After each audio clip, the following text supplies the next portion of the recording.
Vous allez dans d'autres capsules de ce parcours avoir quelques zooms, par exemple sur l'un des outils incontournables aux yeux du Conseil d'évaluation de l'école, qui est l'état de l'établissement. L'état de l'établissement, c'est une liste d'indicateurs quantitatifs, mais parfois qualitatifs, qui sont essentiellement donnés par les services statistiques académiques, qui peuvent être complétés autant que de besoin par l'établissement avec des données fiables qui concernent justement l'établissement. C'est donc un premier outil à disposition. Et vous avez également, dans le cadre d'évaluation qui a été publié par le Conseil d'évaluation de l'école, un guide de l'auto-évaluation. Ce guide est évidemment réellement à la disposition des établissements. Il n'est pas fait de questions qu'il faut absolument se poser une par une. Et vous avez également une capsule que Christophe Réel, membre de l'équipe, a faite pour justement expliciter la manière d'utiliser le guide d'auto-évaluation.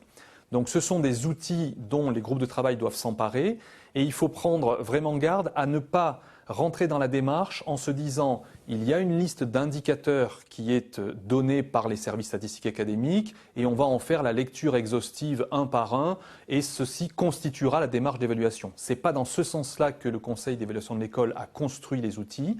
Il convient davantage de se fixer des questions évaluatives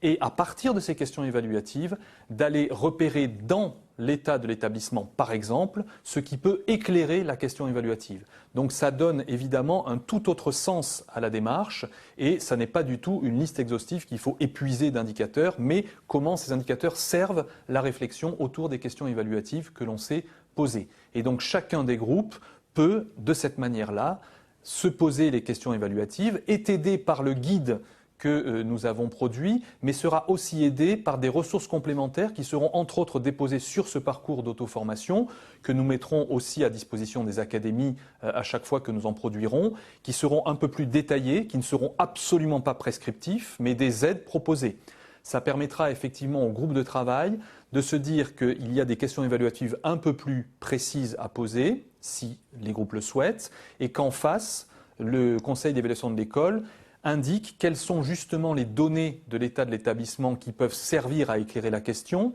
quelles sont également les modalités de prise en compte du point de vue des acteurs sur chacune des questions et nous irons même, à mesure que le temps avancera, vers la fourniture de questionnaires qui pourront être destinés aux différents acteurs, au personnel, aux enseignants, au personnel, aux parents, aux élèves et donc nous fournirons petit à petit l'ensemble de ces ressources qui sont de plus en plus précises, encore une fois à mesure que les établissements en exprimeront aussi le besoin. Donc ce sera